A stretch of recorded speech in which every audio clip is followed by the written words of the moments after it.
Welcome to our channel. The slice plagues more golfers than any other ball flight issue, but systematic corrections can transform your game. Follow these steps to hit straighter shots. Step 1. Begin by checking your grip. A weak grip with both hands rotated too far left promotes an open club face. Rotate both hands slightly right until you see 2 to 3 knuckles on your lead hand.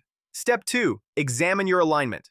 Slicers often aim left to compensate, which creates an even more severe outside-in swing path. Align your body parallel to your target line, even if it feels uncomfortable initially. Step 3. Focus on your takeaway. Most slicers lift the club too steeply on the backswing. Practice sweeping the club back lower and more around your body for the first few feet. Step 4. Work on shallowing your downswing. The slice results from an over-the-top move where the club approaches from outside the target line. Feel like you're dropping the club behind you during transition.